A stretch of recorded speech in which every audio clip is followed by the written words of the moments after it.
안녕하세요. 전 지금으로부터 6달 후면 결혼을 앞둘 예정이었던 예비 신부입니다. 나이는 32살이에요.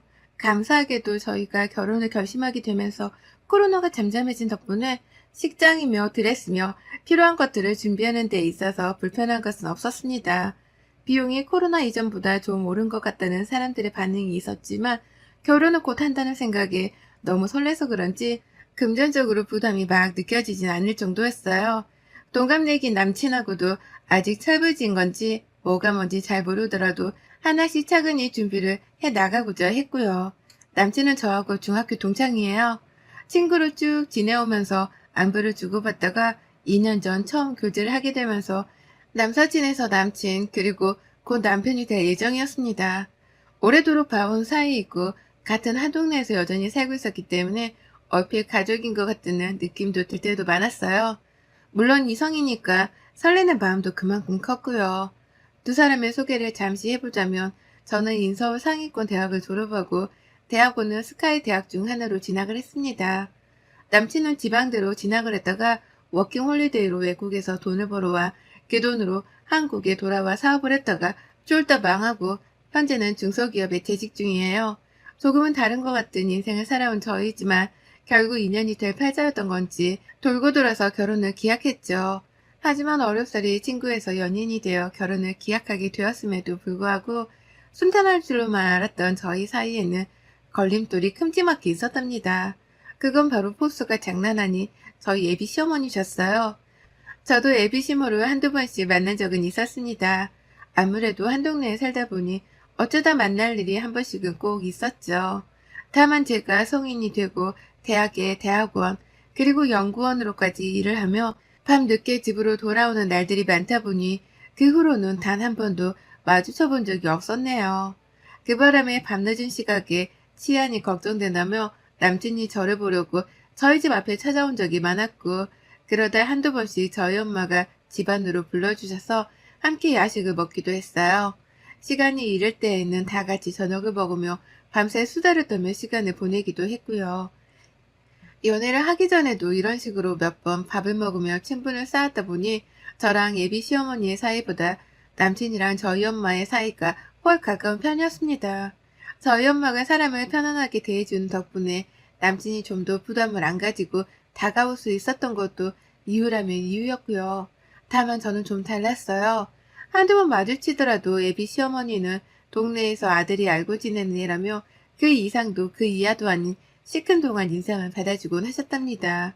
인사하면 그래 라고 하곤 괜히 한 번씩 제 위아래를 훑어보신 적도 있었고 맨날 공부한다고 대학에 진학하고도 큰 가방에 청바지만 입고 다니다가 모처럼 차려입고 나서면 인사 올팔거 없네. 그 공부만 하던 너도 물이 이상하게 들어버렸어.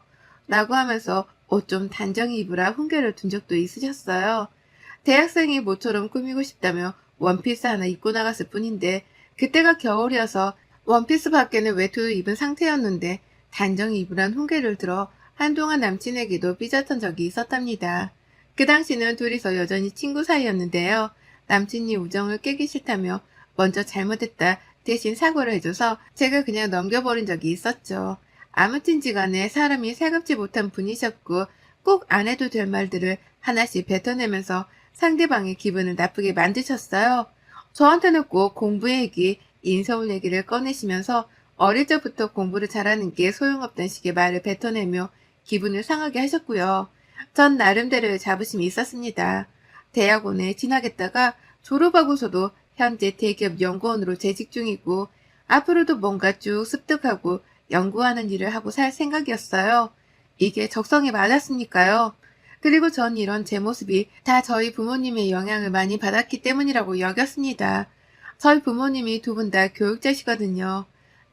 아빠는 공립고등학교에서 오래 재직하다가 지금은 교감이고 엄마는 학원에서 학생을 가르치다 지금은 일을 그만두셨답니다. 늘 두 분이서 뭔가 고민하고 배우고 습득하는 걸 익숙하게 보여주셨던 바람에 저도 그 모습에 물이 들어서는 자연스레 공부를 더 하는 직업을 선택했다 싶었죠. 하지만 저랑 남친이 결혼 얘기를 주고받기도 전부터 예비 시어머니가 이걸로 참 딴지를 많이 거셨어요. 앞서 말씀드렸듯이 제가 늦게 귀가를 하는 바람에 애비 시모를 잘 볼 일이 없었는데요. 그러다가도 남친을 만나면 어쩌다 통화하는 거 어떻게 될 때가 있었어요. 저희 집 앞에서 잠깐 볼 때에도 시어머니가 전화를 자주 하셨거든요. 왜 늦은 시각에 나갔냐는 잔소리를 하더니 저희 집 앞이라고 하면 길게 한숨을 쉬며 말씀하셨습니다. 걔는 지가 안 오고 왜 네가 가니? 라고 말이죠.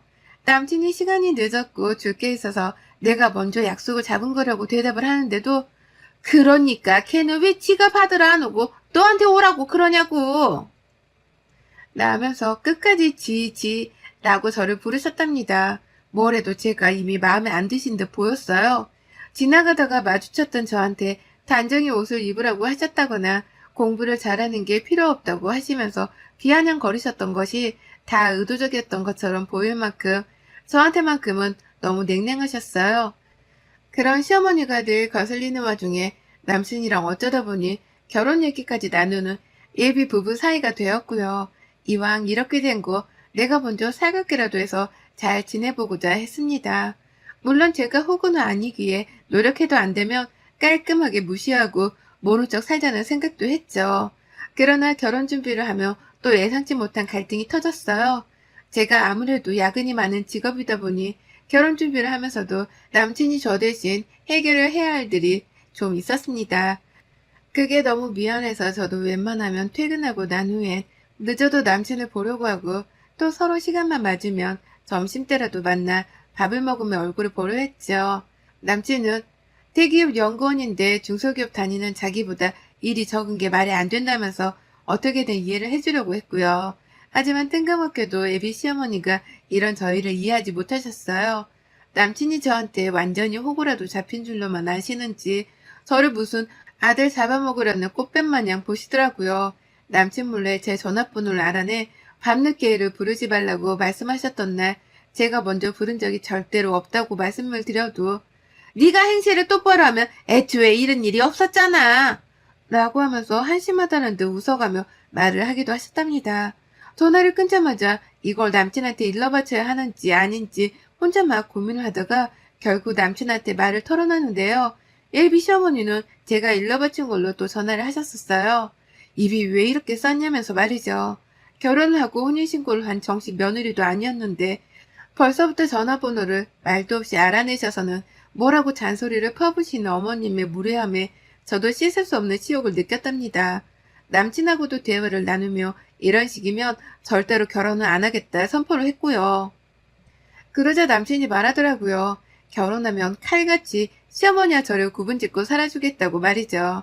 자기가 생각해도 시어머니 하는 짓이 드라마 속에 나오는 그 시집살이라는 걸 눈치챈 건지 벌써부터 선을 넘는 시어머니를 꼭 단속해주고 살겠다 엄포를 놨습니다.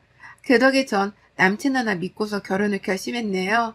남친보다 더 오래도록 알아온 남자도 없었고 남친만큼 저를 배려해주고 한결같이 챙겨주는 사람도 없었기 때문에 어떻게든 이 사람을 믿고 가보자 싶었죠. 그렇게 저희는 상견례 날짜를 잡았습니다. 저희 부모님은 너무나 좋아라 하셨어요. 단 한 번도 남친의 어머님 얼굴을 한 동네에서 뵌 적이 없었기에 엄마가 많이 긴장을 하셨으나 그와 동시에 오래도록 동갑내기 자식을 키우며 한 동네에서 살던 이웃을 드디어 만나게 된다며 무척이나 들떠하셨죠. 그런 엄마를 보며 저는 혼자 속이 타들어갔고요. 제발 아무 일이 벌어지지 말았으면 좋겠다는 생각을 수십 번이나 하면서 그렇게 상견례 장소에 갔습니다. 둘 다 같은 동네에 살고 있어서 모처럼 기분을 내보고자 집에서 좀 떨어진 근사한 한식당을 예약했습니다. 떨어져봤자 집에서 차로는 20분이 좀 안 걸리는 거리였고요. 근데 애비시모가 식당 앞에 도착을 하자마자 저한테 문자를 보냈더라고요. 참 멀리도 예약을 했구나 라고 말이죠. 제 딴에는 어머님이 한식을 좋아하신다길래 집 근처에서 가장 기분도 낼 수 있고 맛있다고 소문난 식당을 한 달 전부터 어렵사리 예약을 했던 겁니다. 그런데 어머님은 식당에 도착을 해선 곧 상견례를 앞둔 상황이었음에도 불구하고 싸우자는 식으로 문자를 보내셨더라고요. 위치가 마음에 안 든단 말을 둘러대가면서 말이죠. 그 문자를 읽고 나서 얼마 지나지 않아 남친네 가족들이 예약된 방으로 들어왔습니다. 시어머니 얼굴을 보기가 괜히 민망스러웠지만 그럼에도 아무 일 없었다는 듯 말을 먼저 걸었죠. 어머님 오시느라 많이 힘드셨죠? 여기가 엄청 맛있는 집이래요. 라고 하면서요. 옆에선 저희 부모님도 보고 계셨기에 어떻게든 분위기를 띄워보고자 했죠. 하지만 역시 나는 역시나더라고요. 자리에 착석을 하곤 직원분이 물을 따라다 줬습니다. 각자 자리 앞에 놓여진 컵안에 말이죠. 저희 부모님도 긴장하신 건지 물을 한 잔씩 드셨고 앞에서 남친도 마시길래 저도 따라 마셨어요. 그리고는 본격적인 대화를 나누기 시작했죠. 저희 부모님이 둘 다 말도 점잖게 하시고 말수가 많지가 않으셔서 제가 웬만하면 남친이랑 같이 대화를 이끌어 가려고 했습니다. 그래서 좋아하시는 음식도 물어보고 결혼 준비가 어떻게 되어가고 있는지도 말씀드리며 최대한 다 같이 공유하고 나눌 수 있는 대화들로 이끌어 갔죠. 그런데 어머님이 한참 멀리서 얘기하는 저를 떨떠름하다는 듯이 쳐다만 보시다가 저를 지나치시고는 저희 친정엄마한테 대뜸 이상한 질문을 하시더라고요. 분명 드레스 가방 얘기를 나누며 쉽지 않다는 농담을 던지고 있었는데 갑자기 저희 엄마한테 이러신 겁니다. 그런데 있잖아요. 참 한 동네에서 얼굴 한번 보기가 힘들었는데 원래 집안 사람들 자체가 좀 은둔형인가? 라고 말이죠. 무슨 소리냐고 물으니 어머님은 왜 이해를 못하냐는 듯 대답을 하셨습니다. 아니 그렇잖아. 나는 사돈도 오늘 여기서 처음 보는 거고 너는 맨날 우리 아들을 심심하면 집으로 불러대고 가족들이 다 집안에 갇혀 사는 걸 좋아하나 싶어서 말이지. 라고요. 한 동네에서 얼굴 한번 못 봤다는 이유로 멀쩡한 가족을 은둔형 취급하다니. 그 버르장머리없는 말뿐새에 기겁을 할 새도 없이 시어머니는 다음 주제로 대화를 직접 이끌어 가셨어요. 그리고 난 말이야, 결혼하면 좀 오순도순 말도 주고받으며 편하게 지낼 며느리가 필요한데 요새 애들은 그게 좀 힘들죠. 아니 그래도 그렇지 나는 대학 잘 나오고 대학원까지 나와서는 큰 회사 다닌다고 해서 그런 며느리를 잘 봐줄 생각은 없는 사람인데 우리 며느리가 되고 싶다는 애가 너무 어려워서 제가 결혼하면 가르칠 게 한두 가지가 아니에요. 라는 말과 함께 웃기지도 않은 이 말에 박장대소를 하면서 큰 소리로 저희 가족들을 번갈아 보며 웃어대셨어요. 졸지에 저희 부모님은 표정 관리를 못한 채 얼굴이 완전히 일그러지셨고요. 저는 그런 저희 부모님 눈치를 보다 이건 답도 없다 싶어서 남친을 째려봤어요. 니네 엄마 데리고 나가던 여기서 상견례를 파토내던 아님 제대로 미안하다고 사과를 하던 뭐라도 하라고 눈치를 줘가면서요. 저희 부모님은 A라는 걸 가장 중요하게 여기는 분들이셨습니다. 말 하나에도 오는 말이 고와야 가는 말이 곱다는 걸 철석같이 믿는 분들이셨죠. 하지만 상견례장에서 예비사돈이 던져대는 이 무지막지한 무개념 말들에 충격을 받은 부모님은 갑자기 생각이 많아지신 건지 자연스레 입을 꾹 다무시더라고요. 머릿속으로 막 머리를 굴려가며 판단을 하시는 중이었던 거죠. 하지만 저희 어머님은 그런 부모님을 기다려주지도 않은 채 바로 다음 말을 내뱉으셨습니다.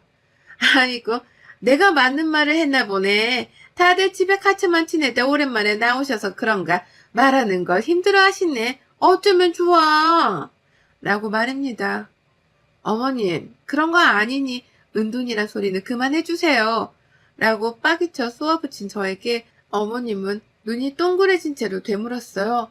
넌 내가 처음부터 느낀 건데 참 교육을 잘못 받은 것 같더라. 어른들 말하는데 어디 어린애가 끼어들어? 내가 지금 싸우자는 거야? 난 내 딴에 잘 지내보고 친해지려고 말을 열심히 걸고 있는 건데 네가 그렇게 말하면 내가 완전 나쁜 년이 되잖아. 사돈, 아까 우리 며느리 될 애가 저보다 먼저 물을 떠마신 것부터 전 사실 기분이 별로였어요. 아무래도 제가 우리 며느리 될 아이 교육 하나는 제대로 시켜야 할까 봐요. 우리 사돈 교육값으로 오늘에 달한 5천만 원 정도 준비를 하셔야겠네. 라고 말이죠. 아까 저희 부모님도 마시고 앞에 있는 남친도 물을 마시고 난 후에야 제가 물을 마셨는데요. 자기보다 먼저 마셨다는 그 이유만으로 제가 교육을 다시 받아야 한다나 뭐라나 하면서 저 혼자 좋다고 막 웃는 거예요. 또 물론 직업과 부모 노릇은 별개지만 저는 지금껏 자라면서 저희 부모님께 가정교육을 잘못 배웠다고 생각해 본 적이 단 한 번도 없었습니다. 오히려 나처럼 딴짓에 관심 없고 하고 싶은 공부랑 일에만 몰두하며 자란 건 잘 큰 거라고 생각하며 부모님께 늘 감사해 했어요. 근데 감히 예비 시어머니는 자기가 뭐라고 저희 부모님 앞에서 저를 까내리냐 말입니다. 저희 부모님도 가뜩이나 기분이 나빴던 와중에 저까지 욕을 얻어먹으면서 교육값으로 예당 5천만 원을 지불하라는 말도 안 되는 농담을 받고 나선 충격이 크신 듯 보였어요. 아빠는 기분이 나쁜 티를 팍팍 내시면서 허참 상견례 자리에서 말씀이 좀 지나치시네요. 농담도 정도가 있는 건데 라고 말씀을 하셨고요. 그 말에 남친이랑 예비 시아버지가 쩔쩔매면서 죄송하다고 대신 사과를 하고 농담이라며 시어머니의 말실수를 가려보고자 안달이셨어요.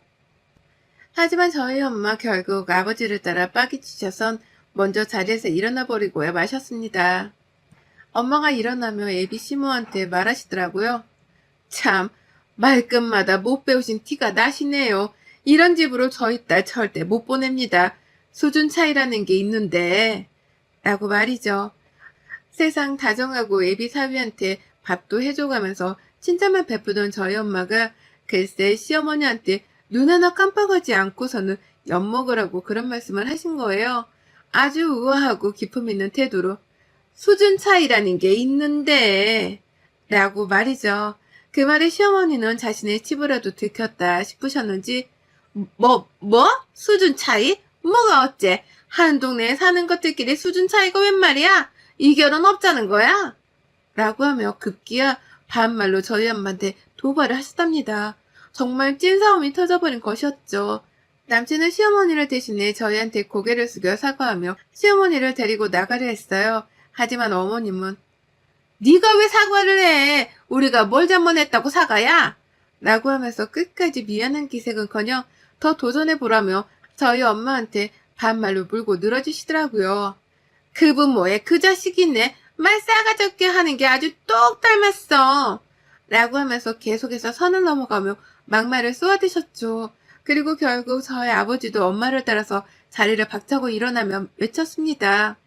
정말 무식해서 더는 못 봐주겠네. 여기가 무슨 자리인 줄 알고 행패해요? 언제 봤다고 반말이고. 수진이 너 이딴 집 구석으로 아빠는 절대 시집 못 보내니까 저 녀석이랑 당장 끝내. 내가 바로 멀쩡한 놈으로 선자리 알아봐 줄 테니까. 남자가 없어서 당신네 아들을 만나는 줄 알아? 내가 교감이고 우리 와이프 주변이 다 초등학교 교사 선후배들인데 당신 같은 시애미한테 내 딸을 보내느니 차라리 평생 혼자 살게 내버려두는 게 낫겠네. 웬 똥을 밟아서는 에라이? 라고 말씀을 하셨고요. 똥이 더러워서 피한다는 걸 보이고자 하신 건지 부르르 몸까지 떠는 신용을 하시고는 괜히 마른 침을 퇴하고 뱉어버리셨어요. 막무가내로 나오는 시어머니한테는 이런 무대뽀적인 맞짱밖에 방법이 없다는 걸 아빠가 잘 아셨던 겁니다. 하도 오래도록 애들을 가르쳐왔다 보니 사람 상대하는 걸 귀신같이 아셨던 거죠. 그리고 아빠는 그 말을 하자마자 저희 엄마를 무슨 여배우 모시듯이 손을 딱 잡고선 엄마의 보폭에 맞춰가며 상견례장을 나가버리셨어요. 그리고는 앞을 보면서 뒤에 서있던 저한테 소리치시더라고요. 수진아, 이 결혼 우리는 안 시킨다. 알아서 정리하고 잡아라. 라고 말이죠. 시어머니를 내내 기분이 나빠 죽겠다며 남친의 손을 뿌리친 채로 거기서! 라고 저희 부모님을 불렀습니다. 그러다 급기야 내가 니들 가만 안 둬! 라는 협박의 말이 터져나온 순간 남친이 먼저 입 좀 닥치고 가만히 있어! 라는 엄청난 말로 자기 엄마한테 소리를 쳤답니다. 진절머리가 나니 이딴 개념 없는 짓거리는 제발 좀 멈춰라는 뜻이었죠. 시어머니는 그 말에 충격을 받으신 건지 소리치던 태도는 어디로 가고 혼자 남친을 믿기 힘들다는 듯한 표정으로 바라보며 말씀하셨어요. 네 여친 앞에서 엄마한테 닥치라는 게 무슨 말버릇이야? 너 누가 이렇게 키웠어? 라고 말까지 더듬으시더라고요. 어머님은 제 앞에서 아들한테 그런 소리를 들은 게 슬슬 쪽이 더 팔리기 시작하신 건지 저를 한번 쳐다보더니만 괜히 저한테 승질을 부리셨어요. 너도 니네 부모 안 따라가고 뭐해? 라고 말이죠. 그 말에 저는 대답을 했습니다. 아줌마, 당신이 나가라고 안 해도 나갈 생각이었어요. 야, 나 너랑 결혼 못한다? 이유는 말 안 해도 알지? 우리 부모님은 이런 사람이랑 살동거리며 사실 분들도 못 되고 나는 더더욱 이런 사람한테 어머님이라고 비 못 맞춰드려. 아까 가정교육값으로 예당 5천만 원 줘야 한다고 했죠? 자, 여기 5천 원. 이거 받고 역시나 먹고 나가 떨어지세요. 라고 말이죠. 시어머니는 속에서 천불이 난다며 소리를 질러대는데 저는 가소롭다는 듯 5천 원을 바닥에 집어던지고는 상견례장을 빠져나왔습니다. 나오보니 아빠는 먼저 우리 가족들 것만 계산을 따로 하셨고 식당 입구에 차를 대기하고는 저를 기다리고 계시더라고요. 그 차를 타고 막 식당을 벗어나기 직전 식당 안을 슬쩍 봤더니만 시어머니는 저희 가족이 우리 것만 계산을 하고 나간 게 또 속이 터지셨던지 뭐라고 막 남친이랑 예비 시부한테 소리를 질러대고 계셨답니다. 차 창문을 닫은 상태라 들리진 않았지만 손으로 삿대질을 하는 걸 보니 안 들어도 다 알겠더라고요. 엄마는 인생 경험을 했다 생각하라며 계속해서 절 달래고 진정시키려 했고 아빠도 제가 상처받을 것이 걱정이 되었던지 요새도 저런 여자가 다 있네. 아유, 세상이 어찌 될라고. 라고 하면서 시어머니가 이상하다는 걸 계속 어필하셨답니다. 그리고 전 오히려 저희 부모님께 제가 너무 멀쩡하다는 걸 보이고자 방긋 웃어버리며 결혼한 남자가 세상에 놀렸는데 뭐가 속상해. 라며 분위기를 새삼 띄우려 노력했네요. 다만 집에 와서 괜히 부모님께 죄스러웠어요. 평생 남들한테 욕먹을 짓을 안 하고 사신 양반들인데 예비시모 한 사람 때문에 더러운 소리까지 들어가면서 화를 참던 부모님의 모습에 밤잠을 설쳤답니다. 밤새도록 해가 뜨는 와중에도 일어났냐고 문자를 보내고 대화를 나누자며 졸라대는 남친의 문자는 계속 씹었어요. 처음엔 무슨 말을 해줘야 할지 몰랐거든요. 예비시모 욕도 하고 싶고 제때 끌고 나가지 않아서 더 큰 사단을 만든 남친도 원망스러웠지만 그래도 일단 마음의 정리를 할 시간이 필요했습니다. 그리고 날이 밝자마자 남친한테는 이별을 통보했어요. 예비신모가 생각보다 더 무식하고 배려 없는 분인 것 같다면서 우리 부모님이 살면서 많은 학부모들도 만나고 학생들도 만났지만 니네 엄마 같은 사람은 처음 봤다더라 라고 말을 했더니만 남친도 그걸 아는데 제가 콕 집어낸 게 쪽이 팔렸는지 알겠다고 수긍을 했습니다. 이별도 동의를 한 거예요. 그렇게 순순히 이별을 할 줄 알았더니만 거의 2주가 넘도록 집 앞에 찾아와 저희 엄마한테 사죄를 드리고 저희 아빠한테 쫓겨나 보기도 하고 정말 별별 미련을 다 떨었어요. 그러다 결국 제 입에서 더는 질려서 꼴도 보기 싫다는 말이 나오니 그 길로 다시는 저희 집을 찾아오지 않았어요. 문자나 카톡도 제가 먼저 차단을 해서 잘은 모르지만 연락도 더는 오지 않았고 아빠 말로는 길에서 한번 마주쳤는데 저희 아빠를 보자마자 야생동물이라도 본 듯 놀래하며 뒤로 도망을 쳐버렸다더라고요. 그 덕에 세상 남친이 한 동네에서 얼굴 보고 살기 쪽팔린 줄은 아는가 보구나 싶었답니다. 자기 엄마가 그런 무례를 상견례에서 범했는데 제가 친구들한테 소문이라도 내면 쪽이 배가 될 거라는 걸 스스로도 잘 알았던 거죠. 그러니 제 화를 부채질하지 않고 잠수를 타는 방법을 선택했을 테고요. 그래서 저도 차마 남친 엄마에 대한 뒷담화는 제 중학교 친구들에게 하지 않기로 했어요. 건너 친구들이 다 서로 알고 지내는 사이니까 혹여나 나중에 제 절친한 친구들 중에서 남친이랑 결혼하겠다고 나서는 친구가 나오면 그땐 제 친구 인생을 구제하기 위해서 제가 겪은 일들을 털어놓을 생각이에요. 그전까지는 예비시모 같은 엄마를 둔 남친을 불쌍해하면서 얼른 마음이나 추스리고 남친을 싹 다 정리하기로 했습니다. 생각보다 힘들 줄 알았던 이별이었는데 예비시모한테서 너무 충격을 받아 그런지 이별이 그리 어렵지는 않네요. 여러분의 생각은 댓글로 남겨주세요. 오늘도 시청해 주셔서 정말 감사합니다.